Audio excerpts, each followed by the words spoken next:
2. The son or descendant of Janai and father or ancestor of Levi. Luke 3. 23, 24. Melchizedek Mal Middle. King of righteousness. King of ancient Salem and priest of the Most High God, Jehovah. GE 14. 18, 22. Here's the first priest mentioned in the scriptures. He occupied that position sometime prior to 1933 BCE, being the king of Salem, which means peace. Melchizedek is identified by the Apostle Paul as king of peace and, on the basis of his name, as king of righteousness. Heb 7. 1. 2. Ancient Salem is understood to have been the nucleus of the later city of Jerusalem, and its name was incorporated in that of Jerusalem, which is sometimes referred to as Salem. PS 76. 2. After Abraham defeated Chedorlaomer and his confederate kings, the patriarch came to the lower plain of Shava, or the king's low plain. There Melchizedek brought out bread and wine and blessed Abraham, saying, Blessed be Abram of the Most High God, producer of heaven and earth. And blessed be the Most High God, who has delivered your oppressors into your hand.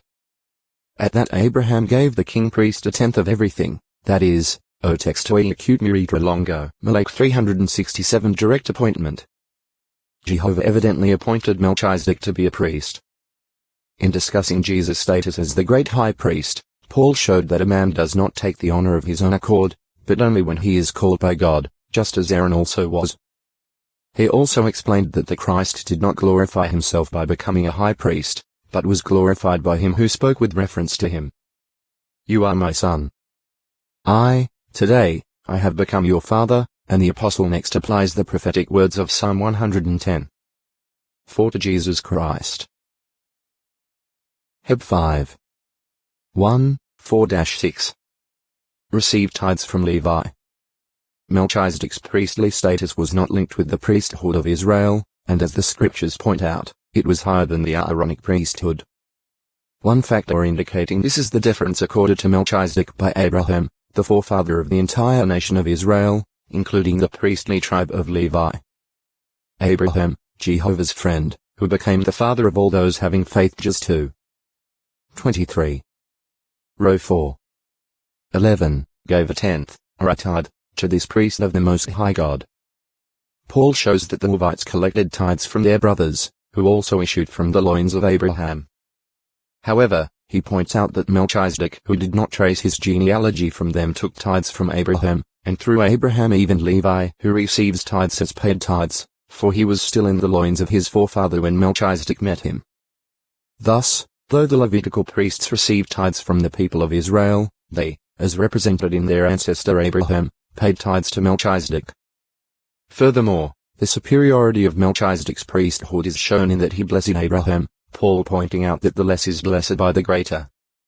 Such factors are among those making Melchizedek a suitable type of the great high priest Jesus Christ. Heb 7.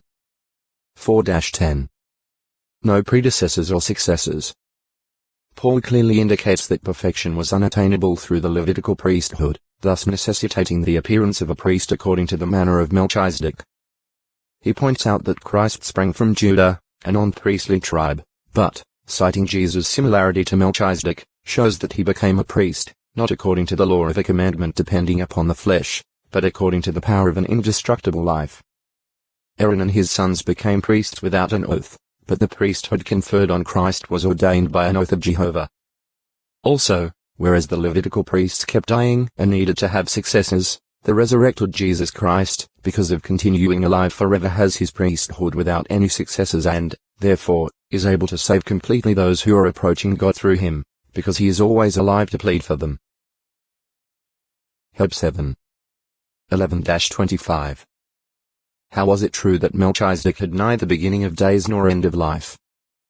Paul isolated an outstanding fact respecting Melchizedek, in saying of him, in being fatherless, motherless, without genealogy, having neither a beginning of days nor an end of life, but having been made like the Son of God, he remains a priest perpetually. Heb 7.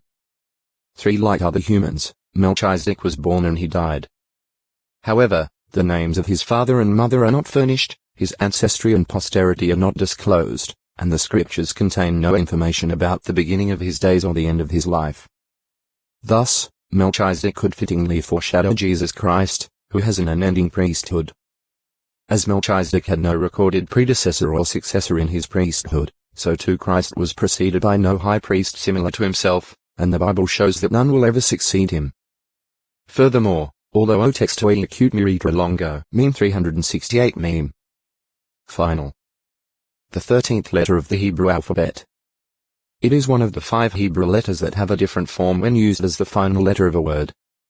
In the Hebrew, it appears as the initial letter in each of the 8 verses in Psalm 119. 97-104. See Hebrew, 2. Memorial. See Lord's evening meal. Memorial tomb. A burial place in which the remains of a deceased person were placed with the hope that he would be remembered, especially by God. Concerning the Greek words used to refer to a burial place or tomb, at